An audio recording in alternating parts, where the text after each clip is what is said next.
we go. Oh! Yay!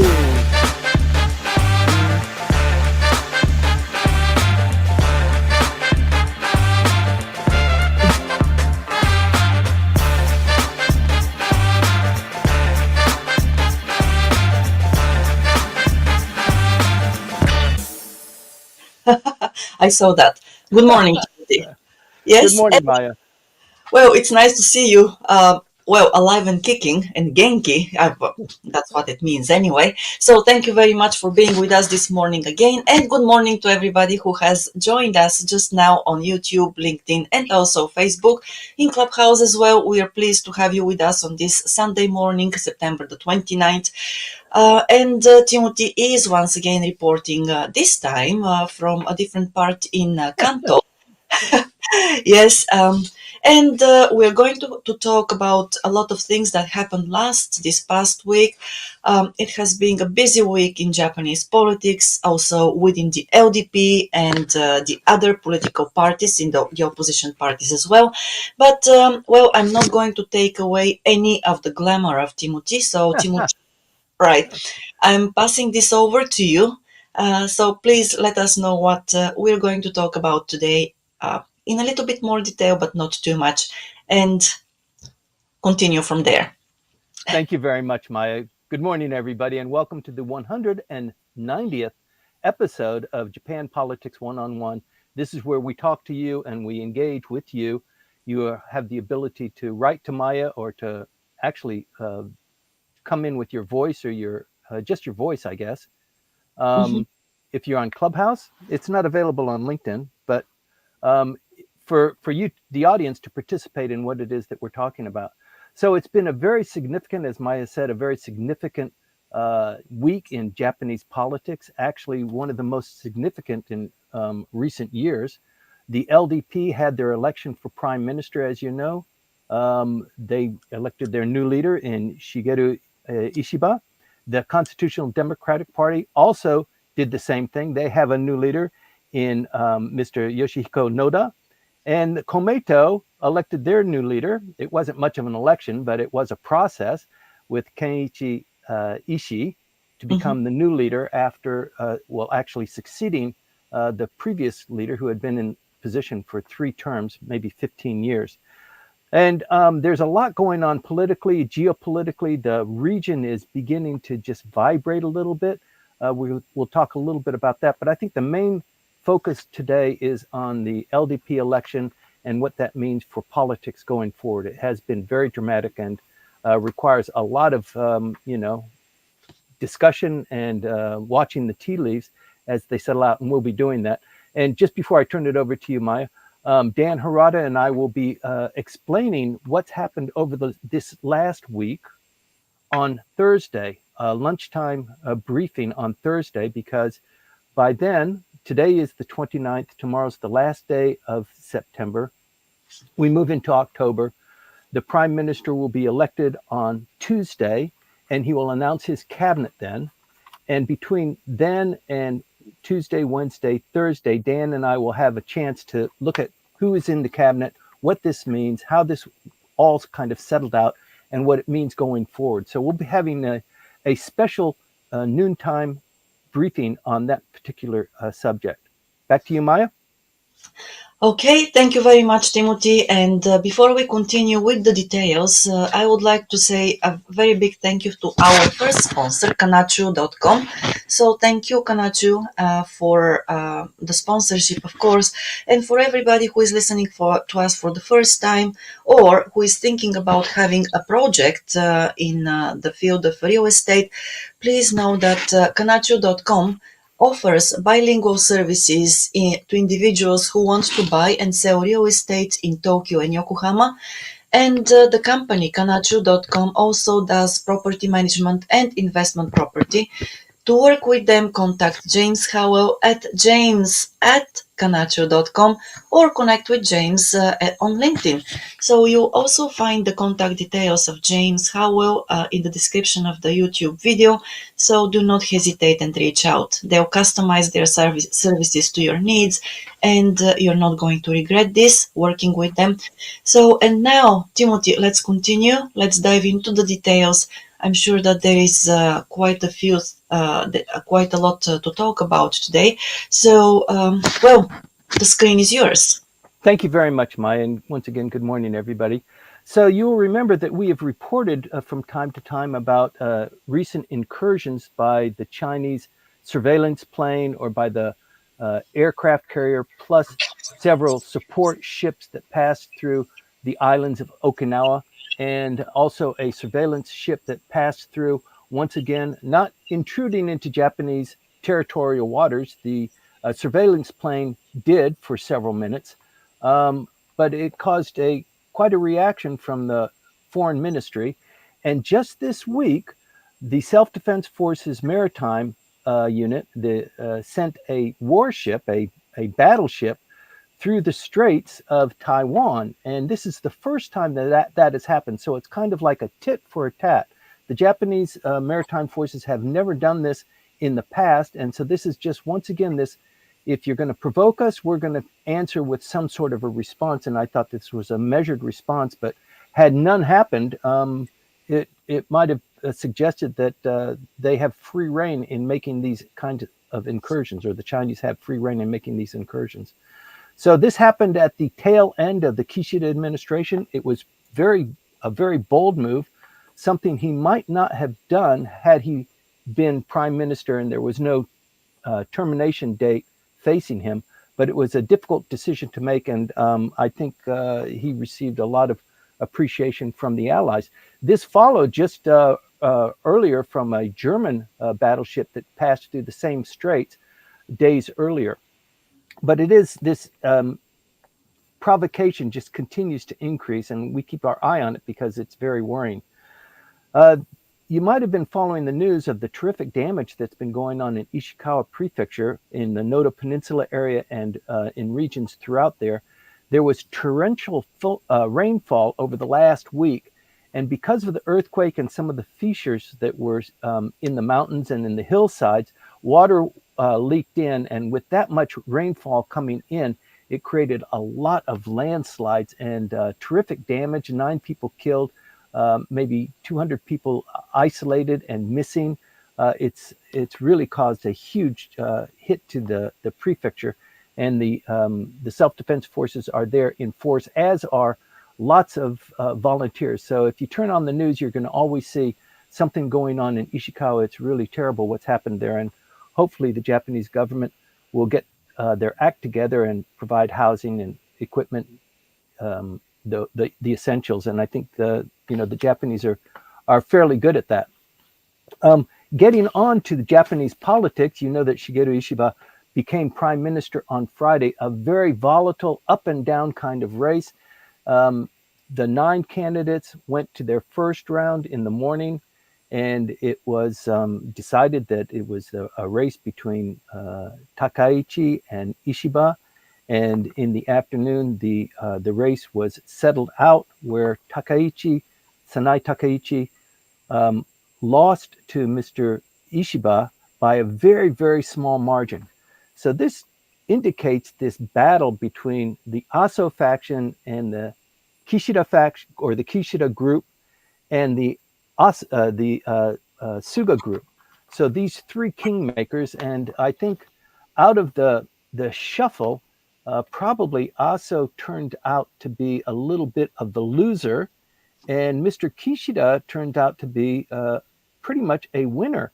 It looks like, in fact, LDP politics will be guided very heavily by his hand in moving forward. So although Mr. Ishiba is the president of the LDP and prime minister, it looks like Mr. Kishida is not going away, and he will also have a role, because it was essential for him to rally his forces. Also with Mr. Aso, he had a bit of a switcheroo.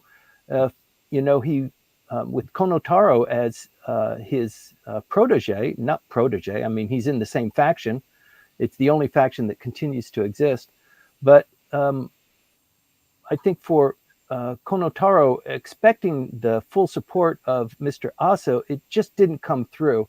And he lent his support to Takaichi, and she came through. Although she was very highly popular in the first round, she fell short, just a little bit short, because the politicians' vote is more heavily weighed in the second round, considerably heavily weighed. So let me see what I've got to say about the rest of those shenanigans that came out. Let me see.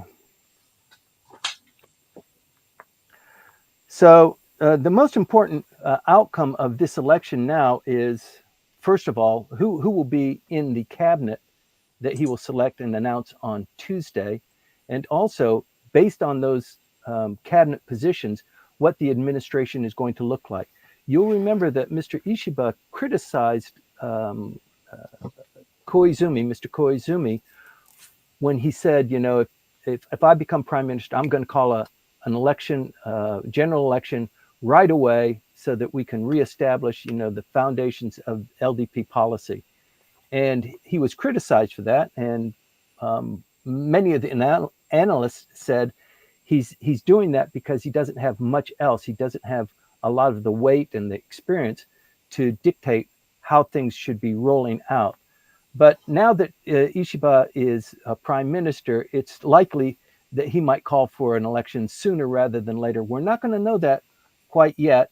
Probably towards the end of the week, we'll have a better feel for that. And so please stay tuned when Dan and I talk about it on Thursday.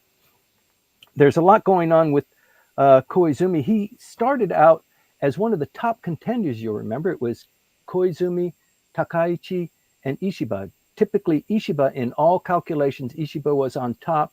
Koizumi was kind of battling that, and then Sanai Takaichi.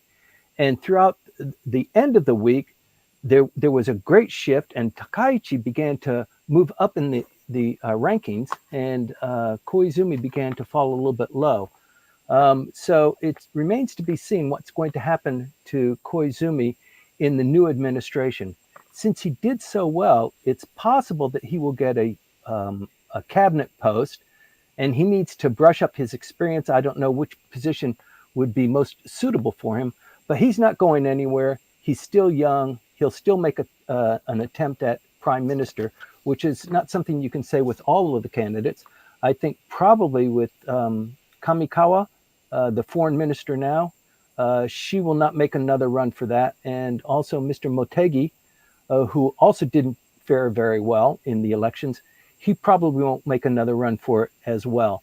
But Koizumi likely will. Konotaro, he's got, he's still got a lot of years on him in order to challenge that. I think he would make a great prime minister. But because of the rankings that he was able to generate, I mean, he was in 8th place, 8 out of 9. That's almost shocking compared to everybody else. So one of the people that did really well was Hayashi, the current chief cabinet secretary. He did extremely well. But it remains to be seen who's going to be in the cabinet and what kind of position they're going to be getting as a consequence of that. So this race was basically between Aso and Kishida and Suga. And the kingmakers turned out to be, first of all, Mr. Kishida joining hands with Suga, kind of swallowing some of their pride and some of the disdain they have for Mr. Ishiba, just to keep Miss Takaichi out of the running. So it was very close, and the LDP, I think, has decided that a woman prime minister, especially Miss Takaichi, it's not quite ready for that. She's more on the right-hand side of Japanese politics. As you know, she received a lot of support from Nippon Kaigi, as you would expect, and she and maybe 4 or 5 of the candidates also visited Yasukuni just recently, maybe 3 weeks ago. at the anniversary of the end of war ceremonies. But I think she's not going anywhere. She will probably receive a very high position in the cabinet, probably since she's economic revitalization minister now. I don't know, but the real interesting point is who will be deputy prime minister. Taro Aso has been deputy prime minister for 3 generations during Abe, Suga, and Mr. Kishida. So, based on the outcome of this election, it is extremely unlikely that he will be deputy prime minister. And in fact, it's unlikely that anybody in the Kishida faction will receive a choice cabinet post, because there's just so much blood in the water as a consequence of that. So there's more to be said about that. It's in the papers. Everybody's talking about it. Even people who weren't normally known to be experts in Japanese politics are making an opinion. So I will withhold a little bit more opinion on that, but please tune in on Thursday for Dan and my more refined assessment of what's happening, what's going to happen, and what it means for U.S.-Japan relations or foreign relations generally. China, you might have heard, fired an ICBM into the Pacific on Wednesday. This is the first time they've done something like that in 4 decades. Of course, they said this was a routine arrangement that they have been planning. Interestingly, they did not report it to Japan. They reported it to relevant countries, which meant the United States and Australia, but they failed to report it to Japan. It didn't fly over any contiguous Japanese airspace, but it is, once again, another provocative move. ICBM being fired by China the first time in 4 decades, landing in the Pacific. It's something that you must take note of. It had a dummy warhead, so it wasn't projecting a nuclear test or anything like that, but still it is in pace with this constant back and forth between China and South Korea, China and Japan, China and the United States, China and the Philippines. It just keeps coming. The extraordinary diet session will be occurring on Thursday. This will be opened by the emperor, in fact. I'm not sure how many days this will go. It's usually several weeks. It could go all the way until Christmas. And in that period of time, the cabinet will probably go under some form of questioning in the budget session. And at that time, the prime minister will likely call for a close of the House and an election. I think that's the most likely scenario. We're not going to know really crystal clear, maybe until it happens, but everybody is anticipating it. And I think by Thursday, we should have a better feel for that. Let me see, where are we coming? I think that's it for me, Maya. It's a short synopsis this week, but I'm saving up a lot for Thursday. And with that, I'd like to turn it back over to you. Okay, thank you. So, and thank you for the what do you call that? The report. It's basically running through the points with some of the details here. And yes, before we go into the questions, the Q&A, I would like to actually once again say thank you this time to our other sponsor. It is Houze Inc. So Houze Inc.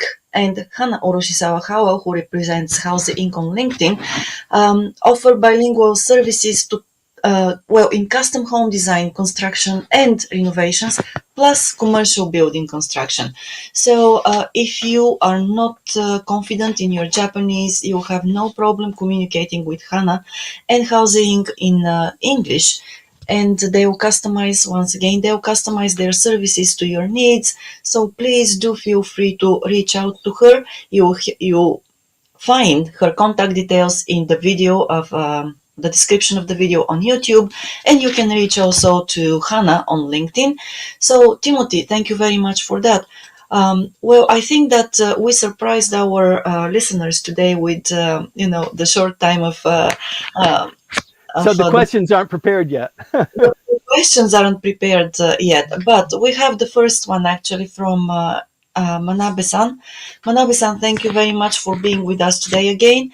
And the question is, do you think it is important whether or not the supplementary budget will be discussed? It will be related to time of general election and Yeah. several economic issues. So what is your take on this, Timothy?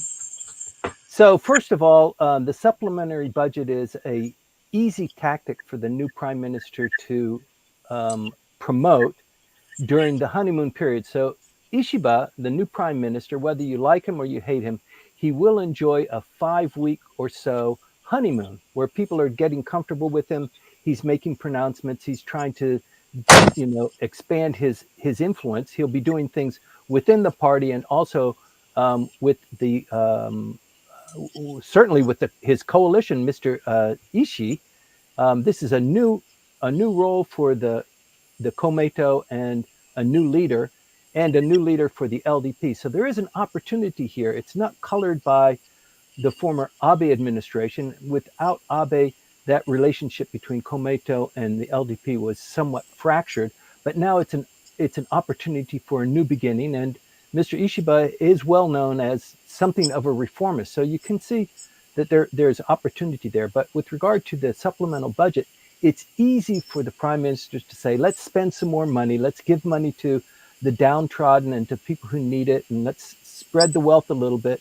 And the gas prices will go down and the economy will start to pick up. It's easy to do just in anticipation of the election. So probably you wouldn't link those two together.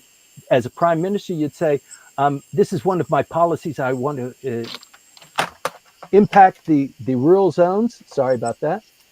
You okay? No. No injuries. Okay. I want to impact the rural areas so that the young people are not fleeing out of those areas and going to the big cities. He's always been a champion of the rural renovations. He was a protege of Kakue Tanaka Mm-hmm. a while back, long while back. So a lot of the attributes that we assign to Kakue Tanaka, not the negative things, the good things, can be ascribed to Mr. Ishiba. And the supplemental budget, I think if it was Sanai Takaichi, there would also be a supplemental budget, but it would be different in scope. It would be much larger. And she is less of a fiscal hawk than I think Ishiba is expected to be. And if you watched the yen on Friday, the yen went from when it looked like Takaichi was going to be prime minister because she did so well in the first round, the yen went to 146 or very close to $147 per yen. And then when it was announced that Ishiba would be prime minister, the yen came more strongly at 142.16. That's what it closed at on Friday. I'm sorry to go on just a little bit too long here, but Manabe, you asked a really great question. Before the announcement of prime minister, the stock market closed. And we don't know how the stock market will react to the Ishiba versus Takaichi premiership, but we expect it will be negative compared to what's going on with the yen. So keep your eye on what's going on in the stock market on Monday. It will be very volatile.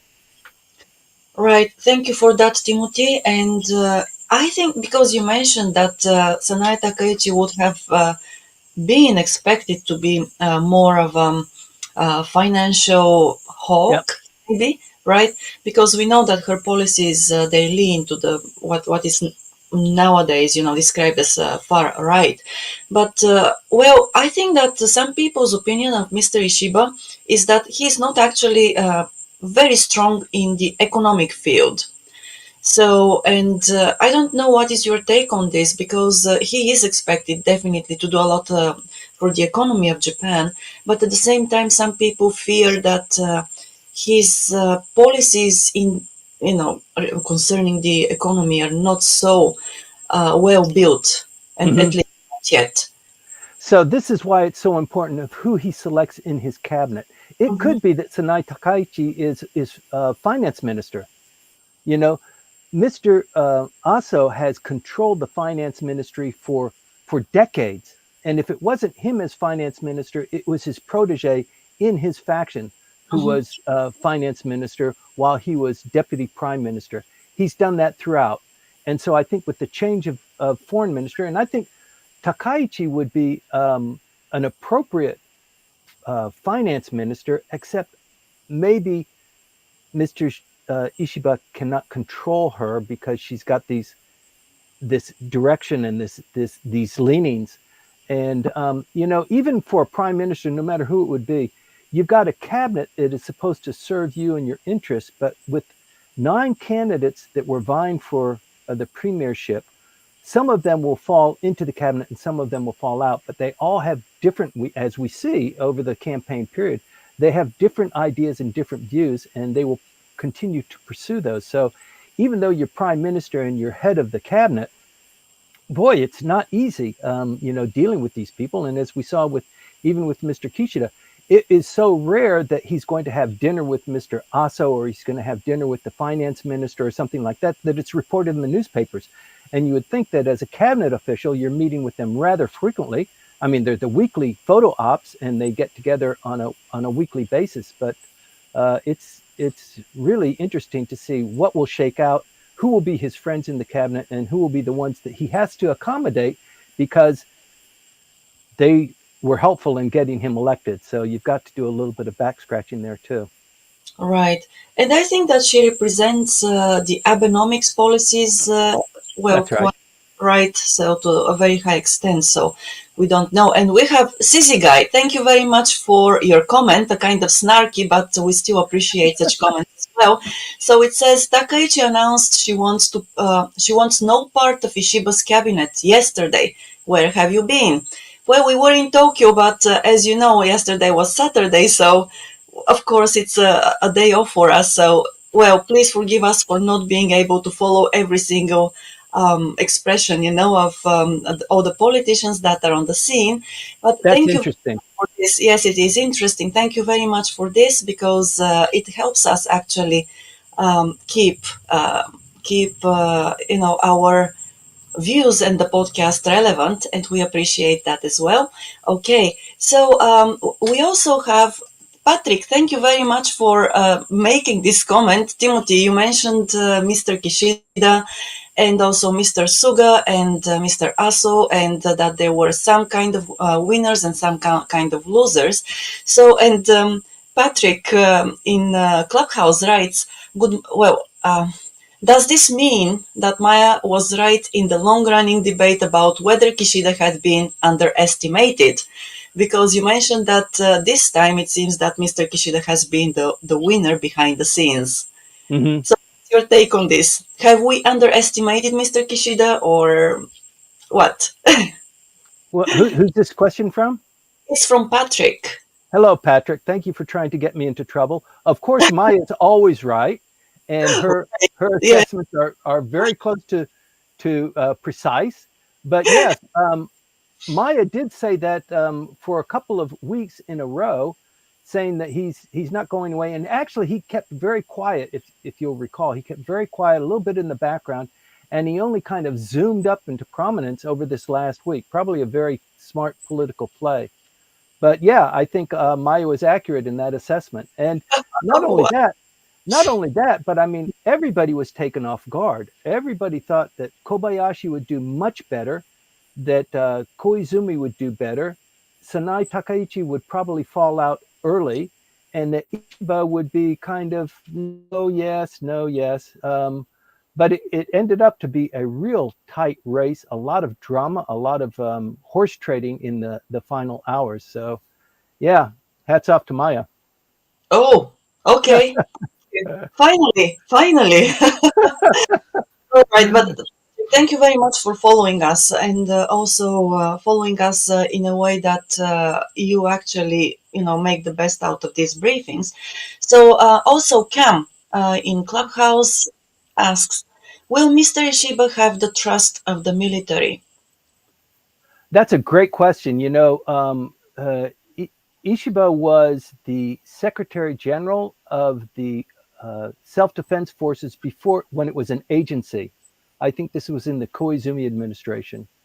And then he was defense secretary, maybe in the Aso administration. Very briefly, less than a year, I think he was defense minister. So I think, yes, pardon me? 2008, 2009, I think. Yes. Yeah. And it wasn't even quite a year that he was in that position, and then a lot of turmoil began. But he describes himself as a defense expert or otaku. It's something that he believes very briskly in. And I think you'll see, yeah, I don't know if you're going to see any kind of diminution or the 5-year plan that was promoted by Mr. Kishida. I think that plan will still stay in place. I think it might be a little bit more eloquently administered because of Mr. Ishiba. He's a very smart guy and a dedicated conservative. You know, he's a Christian. He was born in Totori and raised as a Christian. I don't know what sect of Christian. It sounds like it might be even Catholic, but I can't tell yet. But it's interesting that he has that background. I think he'll make a good prime minister, but for anybody that's in that position, it's going to be tumultuous. If he does well with, for example, the supplementary budget and people are starting to clap their hands, and he holds a general election at a good time, maybe the 27th of this month, that's the soonest it could possibly happen. I think a lot of bets are on that. And then the other idea is that we just roll it out. We don't have a general election. We run out the clock for the lower house and let them have their election at the end of their 4-year term. It's too early for me to predict one way or the other. I kind of suspect that there will be a general election sooner rather than later, though. Okay, so we have some more, let's say, information on YouTube from about the cabinet. And then Hiroaki writes, news media already mentioned the financial minister will probably be Kato. So this is from Hiroaki. And also in Clubhouse we have Hiroko-san. She writes, according to the recent news report, Mr. Koizumi will be appointed as constituency chairman. What are your thoughts on this, please? So this is the question from Hiroko-san about Koizumi. So constituency chairman indicates that it will be an LDP position, an inter-party position.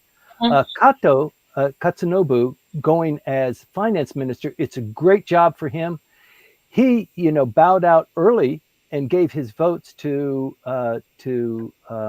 Ishiba, and so that probably bought him that kind of skin that he needs. And being finance minister is it's probably the choicest of all positions, and he's well versed in the bureaucracy. He's been Minister of State 3 different times, so I think he'll perform very well as finance minister. I didn't know that news, but thank you for sharing it with me.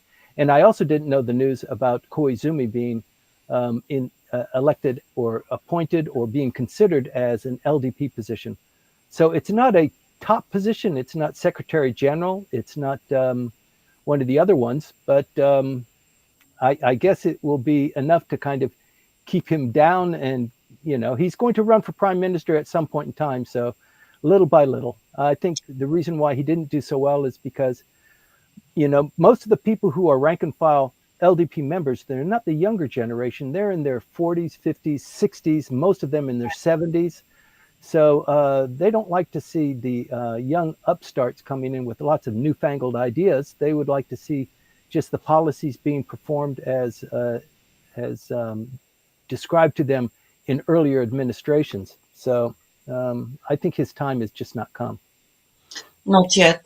And it seems that he still needs to gain a lot of experience in networking within the party. Yeah. And yes. All right. So we've got also more information from, Clubhouse. Ryan, thank you very much for checking this out about Mr. Ishiba. So Ryan writes that Mr. Ishiba's Wikipedia page says he is a Protestant Christian. Thank you for letting us know. Thank you. Yes. So Mario, I will go to your question just in a moment. So first, please let me talk about the Asian NATO question. So from Mehran Tajfar, we have a question.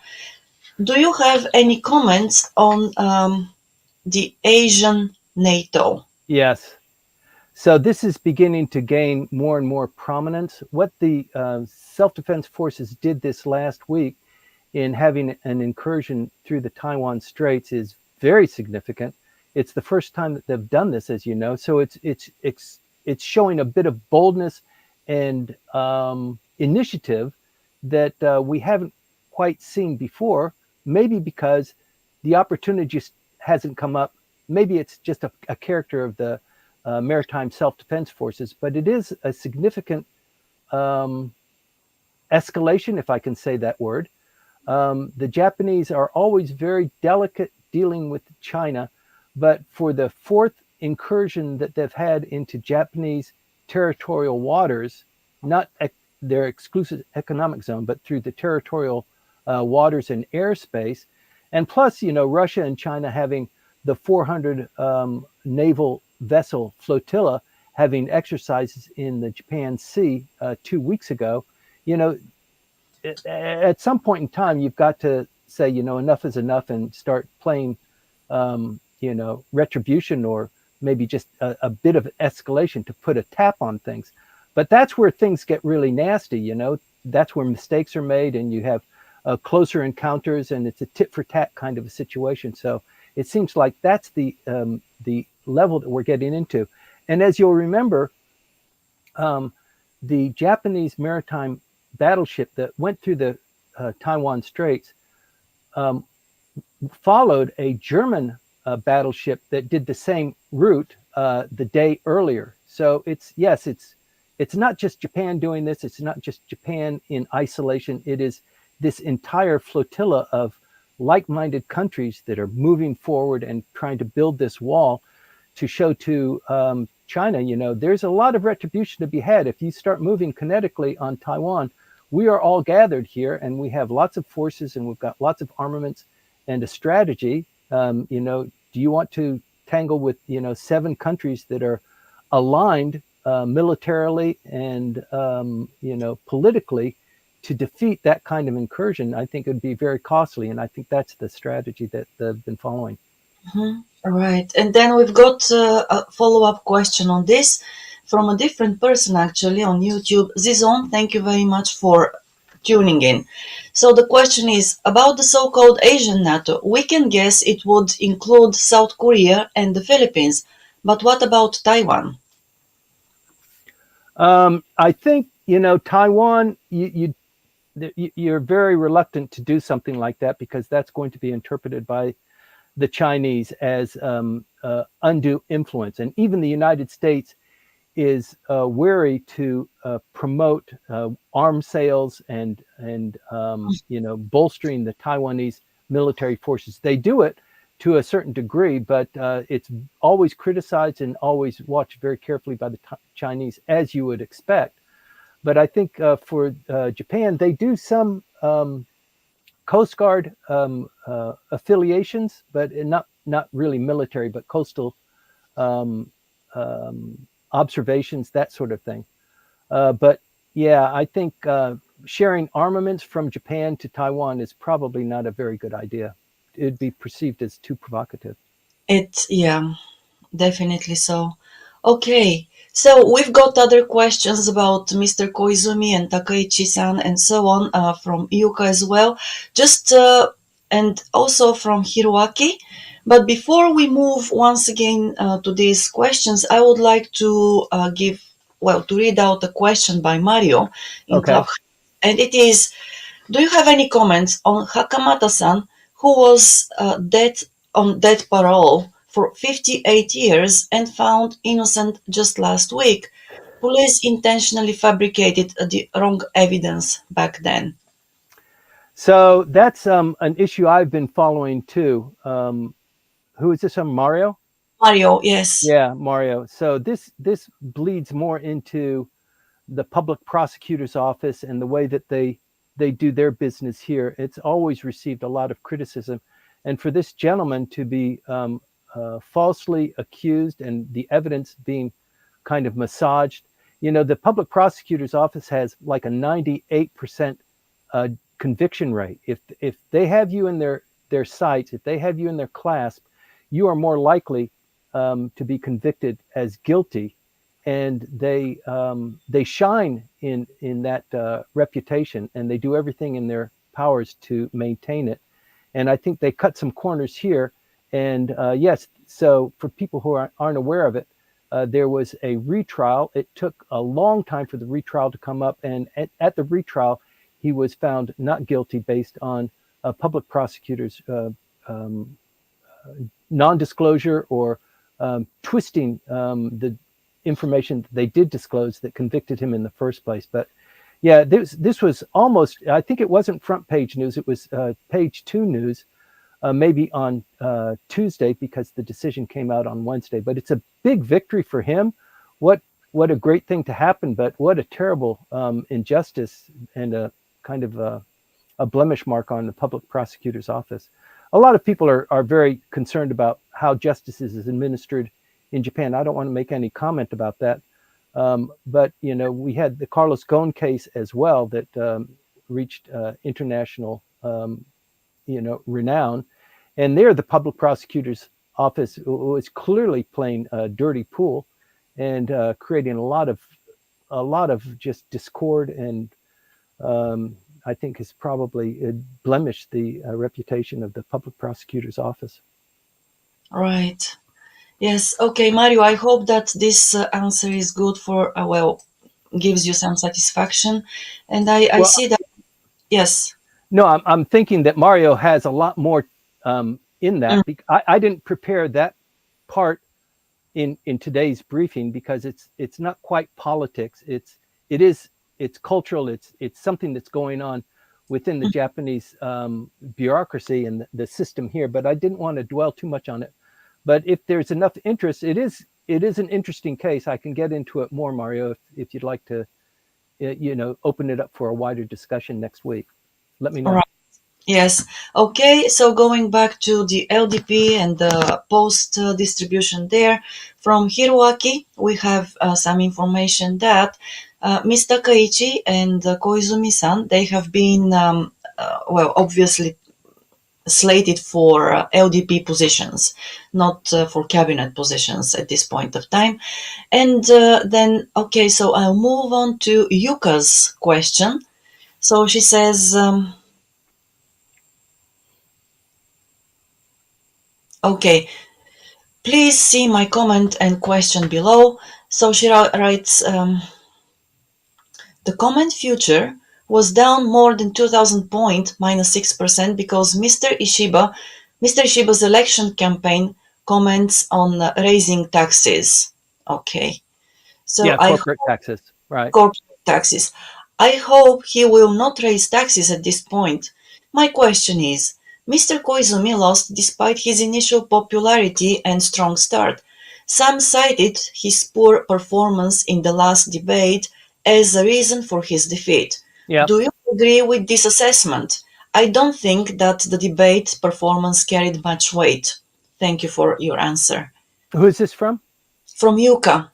Yuka, thank you very much. So yes, I think not actually in the last debate, but in the first debate when people were just very curious and everybody watched the first debate. They might not have watched all of them throughout the rest of the time, but they probably watched certainly the first debate, and then maybe one of the 3 last debates, which were talking or focusing on policy.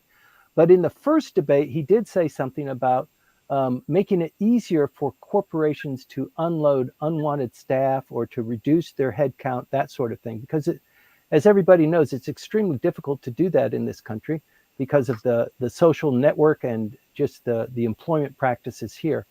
But that actually generated a lot of ire against him, and he was never able to shake that. And then that made him to be a little bit more cautiously watched throughout the rest of the campaign. And I think, his inexperience and his youth kind of revealed itself throughout the the weeks that followed, I mean, the campaign was only 10 days, so we didn't have a lot of time. But I think people made their decisions based on that and his final performance as well.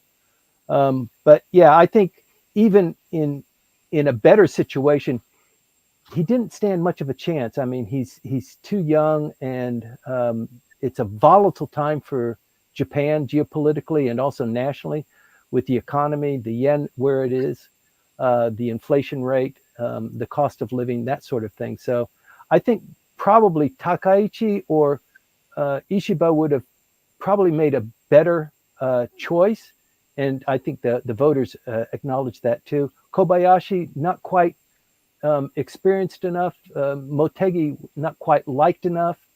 Hayashi came out very strong, and so he'll probably get a nice position. He was in the Kishida faction, as you know, so he will probably get a nice position as well. But how do you go from being foreign minister and then chief cabinet secretary? Where do you put somebody like that in the next role? So it remains to be seen. But you know, whatever his position is going to be, it's going to be better than it was before. So there are very few positions that are available. And then when you think ahead for the next election, he will definitely be a contender there, and a very strong one. Mm-hmm. Well, but probably he needs also his father, to vouch for him, and this time his father did not. That's right. Right. So, and as charismatic as his father was, and of course, Koizumi-san is also a charismatic person. Obviously, that played a role. But I also think that there is a strong cultural element here. That whenever there is the Japanese population needs to make a choice, they always vote or they vouch for people with more experience. Yeah. Right. And in Japan, it usually means, once Older. again, that yes, older. The cultural connotation means that if you're older, you have more experience and probably you're more reliable. I think to take that just a step further, if you don't mind, Maya, it's not just older is better than younger, but male is better than female. Mm-hmm. And I think to some degree, unfortunately, Takaichi suffered from that. I think that there is a bit of a prejudice. We can't have a woman prime minister because now her face is going to be on all the election campaign posters, and it just doesn't look that great for the LDP to raise itself up. We want somebody with a little bit more prestige, and I don't know. It's just that's just something that I've perceived. I think in the coming days we'll be able to figure that out a little bit more. But the point that I think it was Patrick, made was, she said she's not going to even be in the cabinet. Aren't you following the news, right? Oh, that's Sissy guy. Yes. Okay. On YouTube. Yes. Which is a great comment, because that tells you how disdainful she is of the result of the election, and how disdainful she is of Ishiba as prime minister. So that means she's going to be a gadfly throughout his administration. She's going to be lobbing bombs. She's going to be having comments about, what the administration is doing, that they should be doing a different way, that sort of thing. And throughout the administration, she'll be building her support for the next challenge. So she's not going anywhere. And the fact that she said, forget it, I'm not going to have anything to do with you, is really significant in my book. Yeah, and I see that there is a lot of bad blood there as well, because she's a supporter of Abenomics policies. Right. She's been for a long time. And then Mr. Ishiba has been in opposition of those Right. policies since their very beginning. So probably there is very little chance for them working together. But at the same time, yes, I don't know. As you say, Timothy, politics is politics, and She is a smart cookie. There's no doubt about it. I think on an intelligence scale, yeah, Motegi's up there, and I think Takaichi's is up there too in terms of IQ quotient. I think she's a real contender. yes, and what I really appreciated about her was how gracefully she accepted the defeat this time. Yeah. And it tells you a lot about, the maturity of the person. And of course, as you say, that's, I believe, intelligence as well. So it was interesting to observe that as well. She has got that smile down, doesn't she? Yes, So yes. she has that smile. The smile is wherever she's in a public forum, wherever she has a photograph, she's got that very nice, beautiful, elegant smile. She looks great. She looks very approachable. And you Mm. compare that to Mr. Ishiba. I don't know if he did smile for the cameras, but somebody should teach him. There's a better way to smile or something to appear more friendly. And I remember that Mr. Abe also had to have coaching on how to smile, how to be appealing to the cameras and to voters. It's not something that people are generally aware of. And like you said earlier, Maya, you were talking about a seminar that you went to on Friday, that the presenters are now being a little bit more open. They're gesticulating a little bit more. It's not like they're reading from a script and then the PowerPoint is up on the screen and then they just read from the PowerPoint and it's very boring. It's a little bit more dynamic, and you're seeing this infiltrate not just through the rest of business, but also through these kinds of seminars and through politics as well. Right. Yes, indeed. Okay, so going back to the questions. So, Gabor, thank you for your question. Please let me read another one before we come to you, because I'm trying to follow the chronological order. Gabor So, is on fire. Gabor is on fire. Yes, indeed. Okay, so the next one from Ryan. Do you think that maybe Takaichi-san would have had a better shot of becoming LDP leader if there wasn't a public election so soon?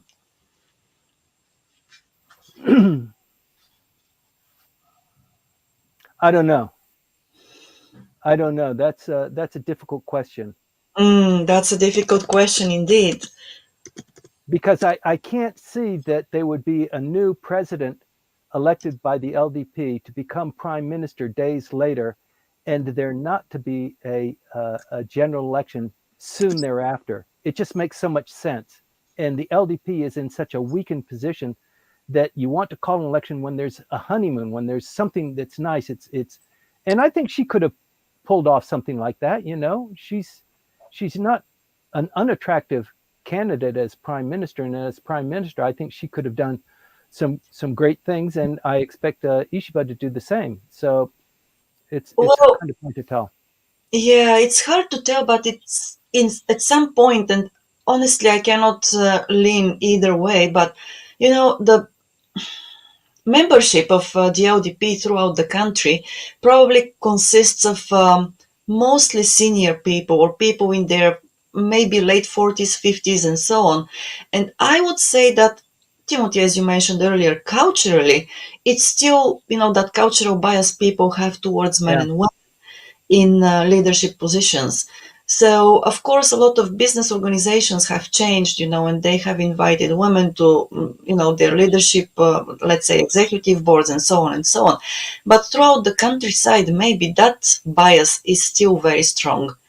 So, we don't know really. We probably need somebody to do a study there, and give us the numbers and so on. But maybe there is something there Hmm. as right. Okay, so, and thank you for the questions, Mario. Thank you very much for the congratulations, and I appreciate that. So, Mario, yes, yeah. Anyway, thank you very much. so, Right, so I what does don't. Gabor have to say? Okay, so Gabor, with Gabor, so Gabor writes, I joined late, and Timothy may have touched upon this, but I would be keen to hear how surprised or not surprised you are, Timothy, by Ishiba's comeback victory. Yeah, I'm a bit surprised. I didn't expect it. I thought that there was so much animosity towards him as the traitor, as the person who is a turncoat. He stabs people in the back.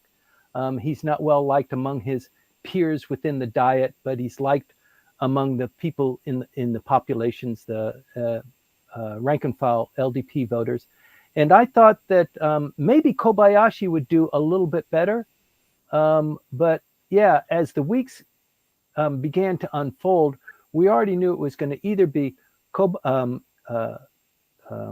Takaichi or uh, Ishiba or Koizumi.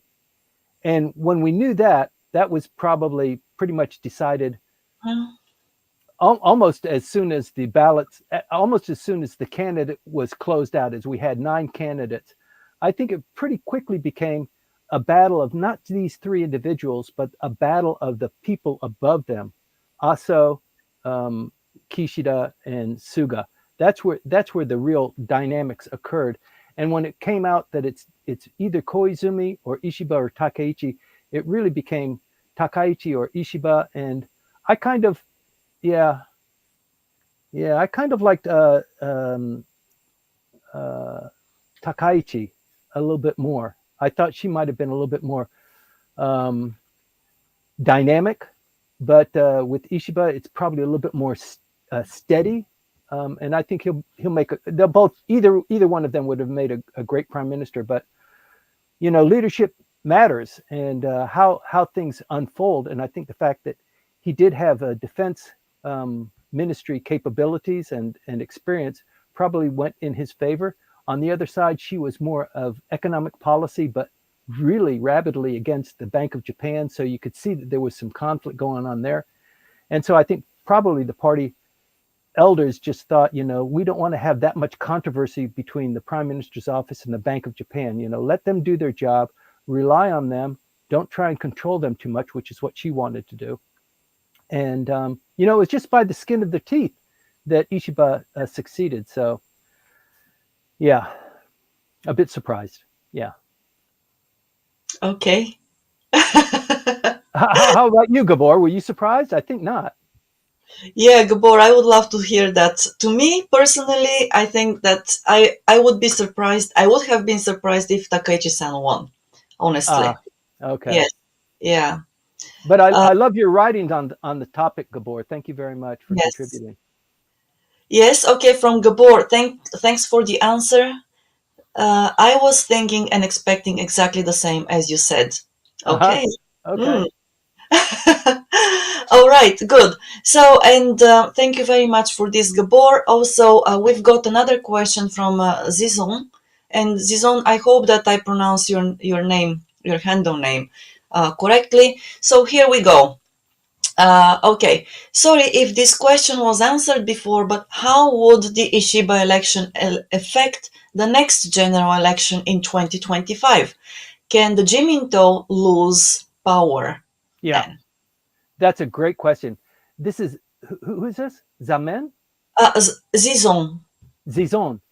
Yeah. I haven't recognized Zizon contributing before. A long-time listener and first-time questioner, perhaps. I guess so, because Okay. Yes. But thank you for contributing, and thank you for the great question. So there is one opportunity for there to be a joint election, the upper house and the lower house. So the upper house, it's set. They will have their election. 50% of the upper house will be elected in October of next year. And I think it's October. But the lower house, they have their election. Their 4-year term ends around the same time.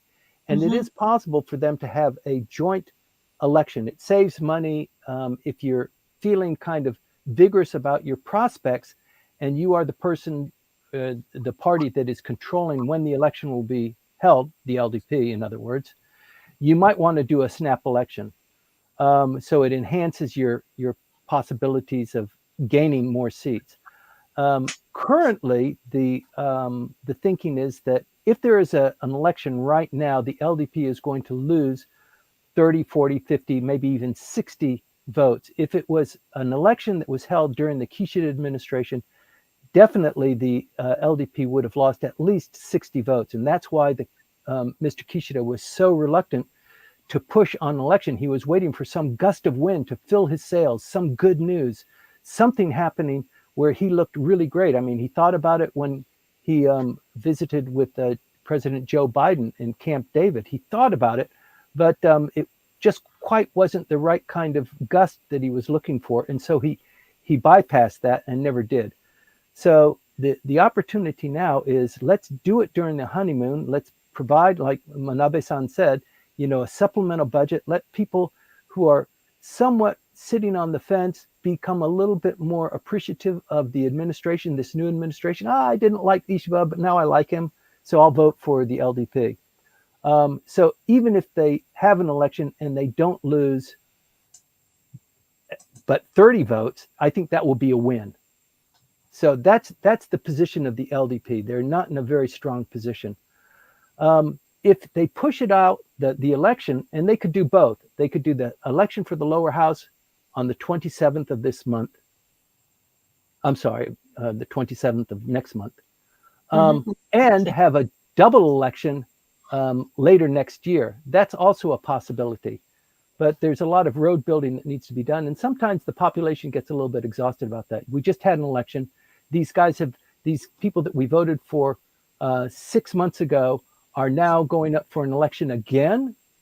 Why are you doing that to us? But it is possible to happen. I kind of doubt that there'll be an election that restarts the 4-year clock for the members of the lower house and then have a joint election when it's time for the upper house to be elected. But the dynamics are really hard to read right now, but it's a great question. How the LDP is going to be able to strengthen its base and make people more confident and more trusting of the politicians. And that will require, a lot of building from, the current administration. And Ishiba has said, I'm a reformist. I'm going to reform the party. I'm going to make sure that the politics is clean and it's people who are generating funds for election and for political purposes are reporting on that. He was a little bit less definitive when asked about, is there punishment or retribution to be had for those people who were participating in the kickback scandal. He was not very clear about that. And I think his the ability for him to be the leader is very, very fragile. And I think for him to be a little bit reluctant to say something very strongly about that probably succeeded in, getting him that very thin margin. But Right. politics being as it is, it's very difficult. But psychologically speaking, when we think about general population and the window of opportunity in times of change, actually the LDP has this window of opportunity right now Yeah. to hold a snap election, because we also know that nobody was afraid of the opposition until the opposition re-elected Mr. Noda, right? Right. And then at this point of time, we have an external factor that actually is a kind of, prompting the LDP to think about, well, maybe now it is better, it's better to have the election now rather to wait 1 year and probably have some more of our, let's say, dirty shirts, closet door. No, that's a great observation, Maya. The fact that Mr. Noda is now the leader of the Constitutional Democratic Party. He was former prime minister, as you know, and he also grew up with Mr. Ishiba. They were in the same party at one point in time, so their policies are not distinctly different. Mr. Noda wants to distance himself from. So the fight between the Constitutional Democratic Party, where they had 4 candidates, Mr. Edano and Mr. Noda became the final contenders. Mr. Edano wanted to have this relationship or this distribution of election districts with the Japanese Communist Party, and that riled people on the other side of the Constitutional Democratic Party spectrum. And that spectrum on this side was guided by Mr. Noda. So now Mr. Noda is going to be distancing himself from that philosophy and forming more coalitions with, the Democratic Party and Isshin no Kai, so that they build a force there so that they can attack the preeminence of the LDP, and that's his guiding principle. But him fighting against Ishiba in this kind of context, it's a little bit more difficult for him than it would have been for him and Takaichi, because Takaichi comes from a different. She has many more attack points than Mr. Ishiba would have had in a debate. So the way to distinguish himself, the Constitutional Democratic Party from the LDP, will be more difficult with Ishiba than it would have been with Takaichi. So yeah, I think you're absolutely right. Psychologically, there's this force that's going on in the background, and probably sooner is better than later before or while the honeymoon period is still there. Right. Okay. So just there are a couple of questions that will take us back to the LDP again. So one from Kai Lip Ang. Kai, thank you very much for the question. And it is, can you please comment on the future of Aso-san and the Aso faction in terms of working relations with the Ishiba administration? That's a great question, Kai. So we are not quite sure, but I suspect that Mr. Aso will not run for another election. I think if there's a snap election or an election that is called by the prime minister this time around, I suspect that Mr. Aso will not run, and he'll turn it over to his son, and then his son will assume the seat that is vacated by his father and take over the leadership of the Aso faction. So in one sense, there is a bit of a hiccup here that Aso will be stepping down and his son will be stepping in and trying to consolidate the forces of the one remaining faction within LDP politics, the Aso faction. But it does provide a springboard for a greater, prominence in the next coming elections or in the next coming years, having a new Aso there. And also, if Mr. Aso does not run, it doesn't mean he's going away. I mean, look at Mr. Mori. Mori ceased being a member of parliament, almost 20 years ago, and still his power is still felt throughout Japanese politics. So I think Mr. Aso, and he's still vigorous. He still looks young. He's very bold. He's very active. So I don't think he's going away, but I think that, yes, there is, as the question kind of indicates, there is a tension between the Aso, or Mr. Aso, and Mr. Ishiba. They've never liked each other. They've not worked very closely together, although he was in the cabinet of Mr. Aso before Mr. Abe became prime minister. But I think they just don't like each other for a lot of reasons. And I think let's see what the cabinet looks like. If there are no Aso faction members in the cabinet, then that answer will be clearly answered. But there might be one or two just to kind of placate the waters, but you never know. So let's wait for that decision to be made, and then let's talk about it on Thursday. Yeah, and then follow another question that actually touches upon the same topic from Manabe-san again. Was there a possibility that people within the party were not happy about Aso being at the forefront? Say that again. Was it possible that people in the party were disappointed that were not happy? So were there people in the LDP who weren't happy with Mr. Aso being at the forefront of the party?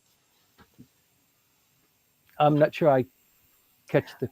Okay, were there any LDP members in the Diet who were not happy with Mr. Aso being among the leaders of the LDP? Well, I guess the answer there is sure. I mean, he has a strong contingent of people who support him and want him to be on top, because that filters down to them. That means more of the cabinet positions or the committee positions or the LDP positions will be distributed among them. It's kind of in a proportional way of whoever becomes prime minister, how much weight Mr. Aso gave them to become prime minister. That proportional weight is distributed to these choice policy seats. And I think with Mr. Aso not doing as well, but you really can't say that either, because the distinction between Takaichi and Ishiba was not that great. So as prime minister, you've got to imagine, you've got to take care of the losers too.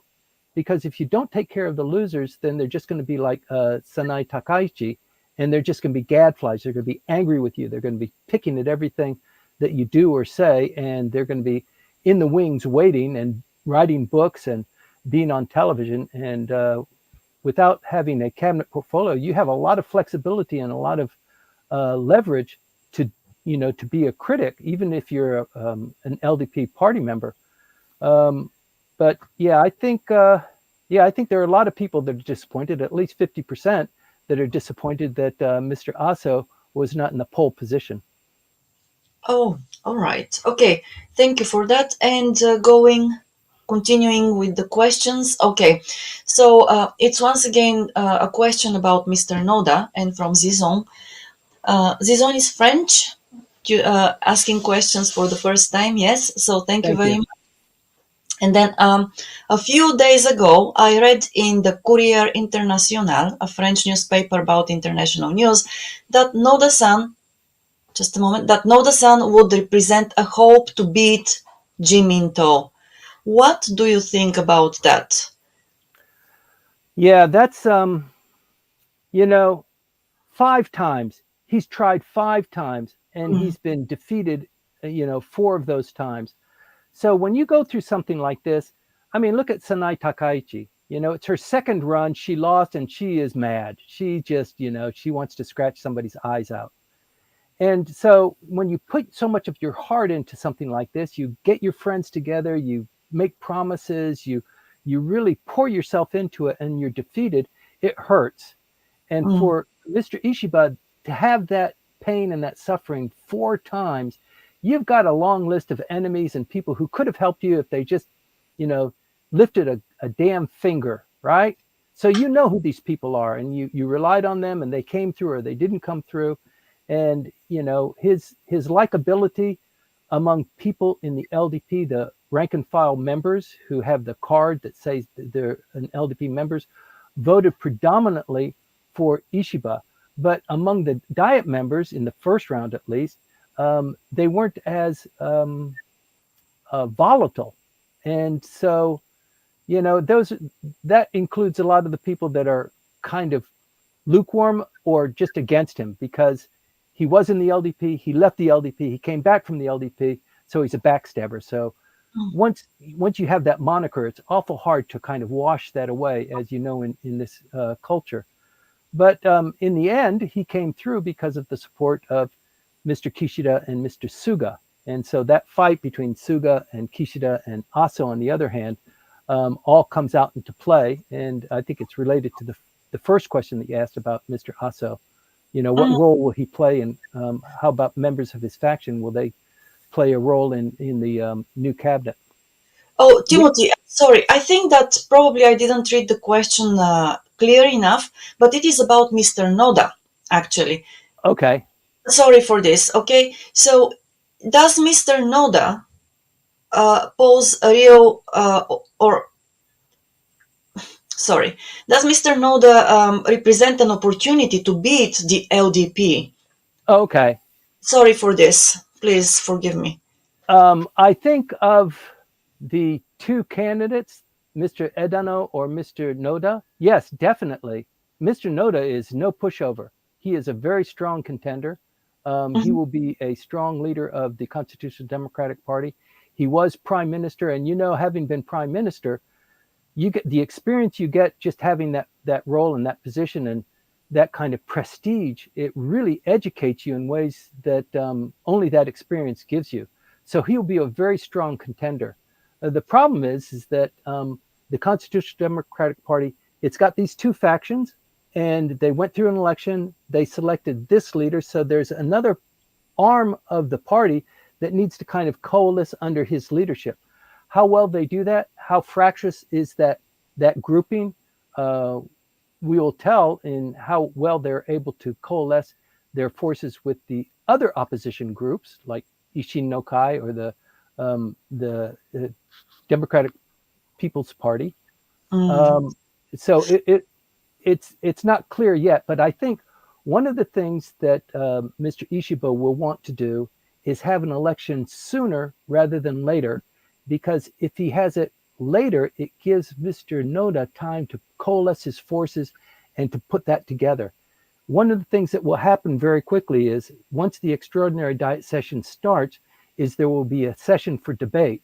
And the time of debates against or with the prime minister is dependent on how many members you have inside the diet.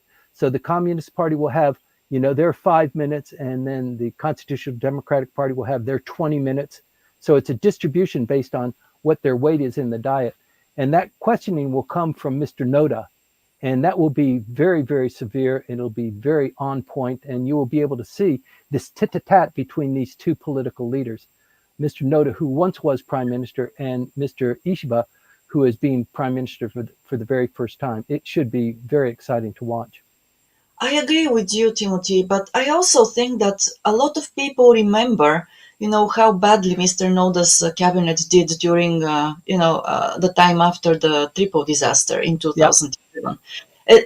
Personally, I also remember how excited everybody was when, Mr. Noda formed the cabinet, and everybody had very high expectations. And suddenly, when they came to power, I think remembering, watching Mr. Noda saying this and that on TV immediately after, they won the election and he had to form a cabinet. And I also remember watching him and thinking, this guy is talking as if he was surprised that they won. Yes. Yeah. That was really such a revelation. And it turned out that they really were surprised that they won back then. They were not ready at all to govern the country. And of course, that disaster that happened soon after they came into power, of course, it just did them. They didn't know what to do and so on and so on. So I know that Mr. Noda is a tough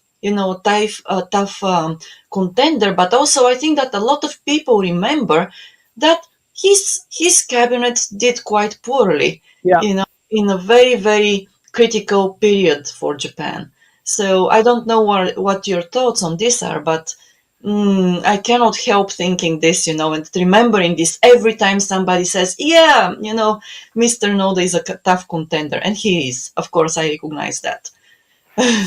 So when they announced that there was going to be an election for the leader of the party with Mr. Izumi, Mr. Izumi would obviously run to succeed himself for a third term.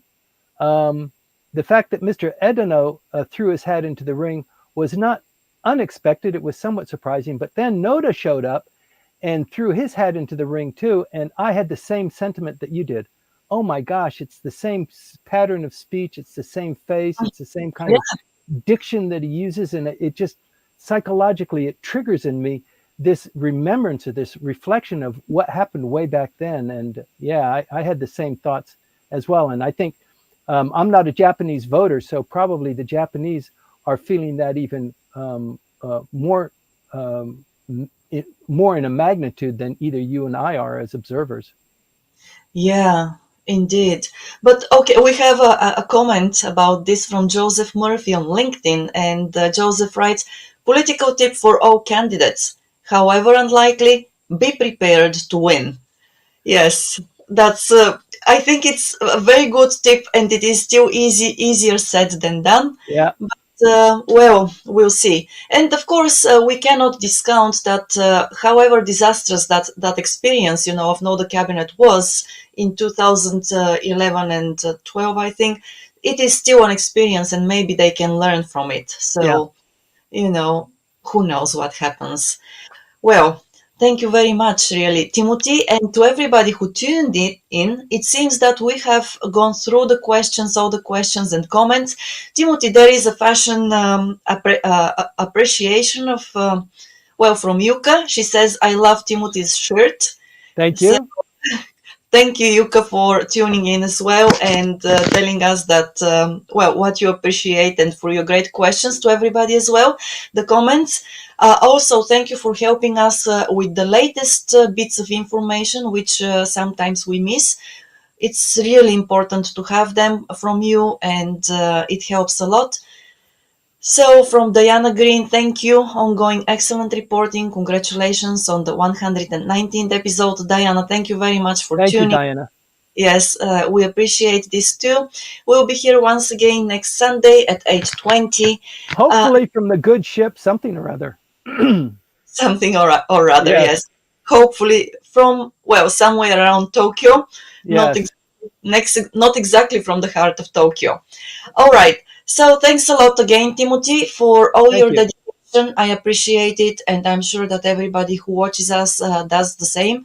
And to if you're watching still, if you're still with us on LinkedIn or YouTube, please give us a like or leave a comment or just give us thumbs up because it tells us that you are there and this you're showing your support to us.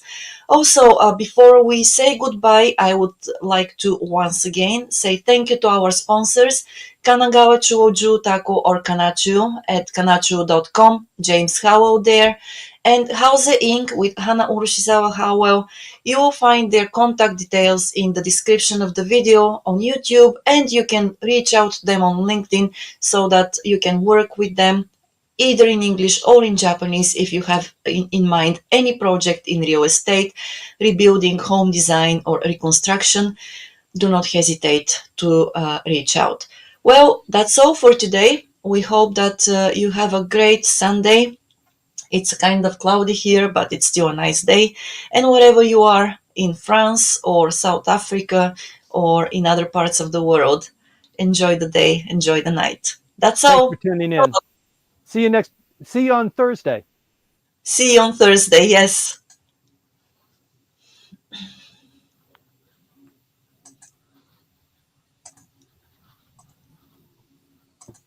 Click, click, click.